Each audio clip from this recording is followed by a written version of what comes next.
नमस्कार दोस्तों, मैं हूं जी। आप देख रहे हैं Guruji for an Indian exam YouTube channel, जहां पर आपका बहुत बहुत स्वागत है। दोस्तों देखिए, आज हम पहुंच चुके हैं तीसरे पार्ट के अंदर, यानी कि पद्य भाग हम पढ़ रहे हैं। जो 11वीं क्लास की हिंदी साहित्य की जो बुक है, उसके अंदर हम जो है तीसरे अध्याय के अंदर पहुंच चुके हैं। और तीसरा अध्याय है मीरा बाई की पदावली।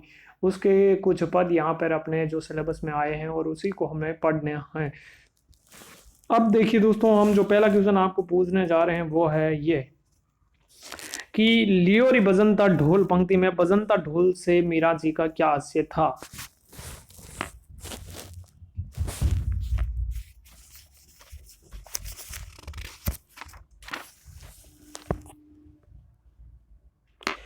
तो इसका आंसर होगा निशंक होकर। मीरा के पदों में किस भाव की प्रधानता है?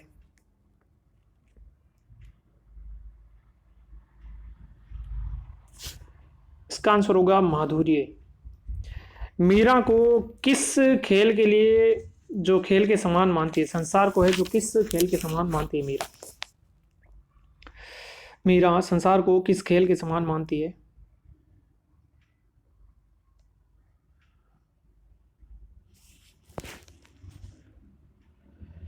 तो मीरा है जो संसार को चहर की बाजी यानी कि चौसर का यानी कि चौपड़ पासे का जो खेल होता है उसके समान ये मीरा संसार को मानती है। अगला क्वेश्चन, सदगुरु ने मीरा को कौन सी अमूल्य वस्तु प्रदान की?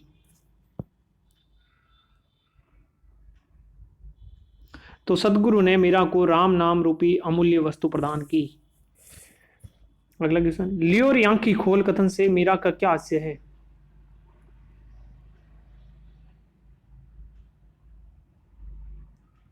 तो इससे मीरा का आशय है कि मेरे जो सोच एकदम सोच समझकर और गुण दोषों का चिंतन करके फिर ही मीरा ने जो ये निर्णय लिया है। मीरा को किस रत्न की प्राप्ति हुई? तो मीरा को राम रूपी रत्न की प्राप्ति हुई। मीरा की भक्ति किस कोटि की है? तो मीरा की जो भक्ति है वो है माधुर्य भाव या कांता भाव की है। ये यहाँ पे सवाल कंप्लीट होता है। आगे बढ़ते हैं। आगे बढ़ने से पहले एक ही रिक्वेस्ट करूंगा, जिस तरह से आपने दो वीडियो को पिछले सराहा है उसी तरह आप इस वीडियो को भी लाइक कीजिए। लाइक करने में आपका कुछ भी नहीं जाता दोस्तों, इससे आपको ही फायदा है ना। इससे हम ज़्यादा से ज़्यादा वीडियो लेकर आएंगे। शेयर करना कभी मत, शेयर करना एक पुण्य का काम है और ये आप कर दें, ठीक है। ये करना जरूरी है आपके लिए, आपको ही इससे फायदा मिलेगा। अब अगला क्वेश्चन है, मीरा के काव्य में कौन सा रस है? आपको इस क्वेश्चन का आंसर बताना है। इस मीरा का जो काव्य है इसके अंदर रस कौन सा आपको दिखता है?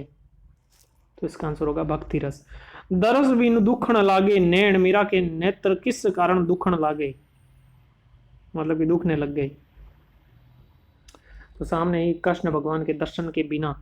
मैंने राम रतन धन पायो, पायो जी मैंने राम रतन धन पायो। ये जो है मुझे बहुत अच्छा लगता है, इसको मैं बहुत सुनता हूँ दोस्तों। तो यहाँ पे इसमें अलंकार कौन सा आपको ये बताना है।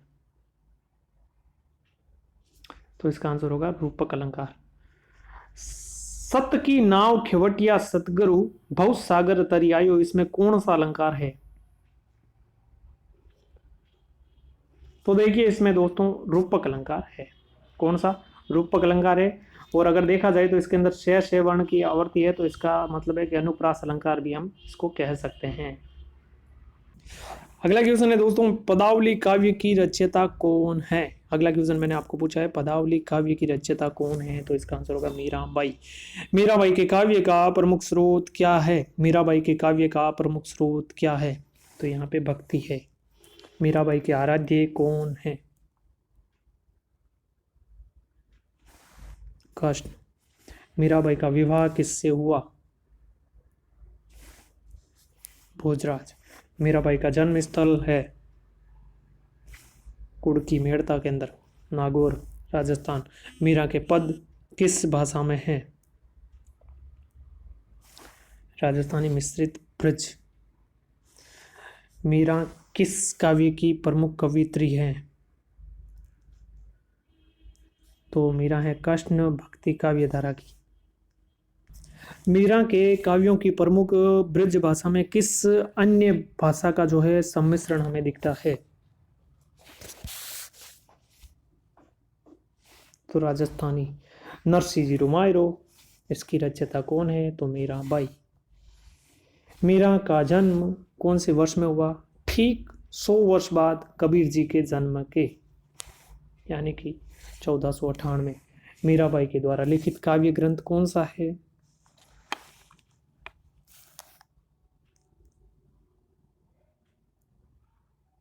तो गीत गोविंद की टीका। मीराबाई के पदों में किस रस की प्रधानता है? तो भक्ति रस की। जब के तुम बिछुरे प्रभु मोरे, कबू न पायो चैन, पद में मीराबाई के किन भावों की अभिव्यंजना हुई है? वियोग। लियो रि तराजू तोल में कौन सा अलंकार है? तो यहां पर लियो रि तराजू तोल तो अनुप्रास अलंकार है। मीरा ने कौन सा रत्न पाया है? राम नाम रूपी रत्न मीरा ने पाया है। मीरा ने किसे मोल ले लिया? भगवान कृष्ण को। इस देह का गर्भ न करना, माटी में मिल जासी, पद में जो है मीरा के किस गुण का है जो प्रतिभास होता है? तो यहां पर आंसर होगा दोस्तों दार्शनिकता।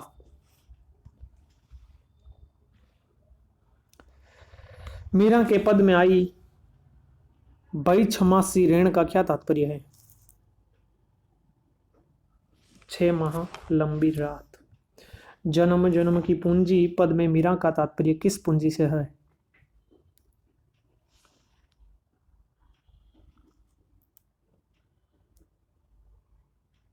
तो आंसर होगा भक्ति। जन्म जन्म की पूंजी, जग में सब खोवायो, खर्चे नहीं चोर न लेवे, दिन दिन बदत सवायो, पद में जो है किस अलंकार का प्रयोग हुआ है? तो आंसर होगा अंत्यानुप्रास। लियो रि बजंता ढोल पंक्ति में बजंता ढोल से मीरा का क्या आशय है?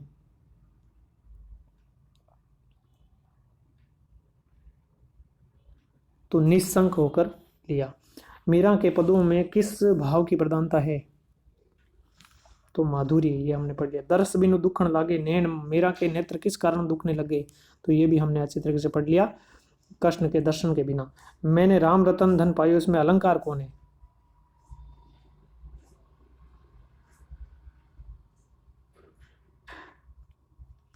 तो इसका आंसर होगा दोस्तों रूपक अलंकार। सत की नाव खेवट या सदगुरु भव सागर तरी आयो, प्रयुक्त, इसके अंदर अलंकार कौन सा है? तो यहां पर देखिए रूपक तो दिया नहीं है, इसका मतलब अनुप्रास होगा।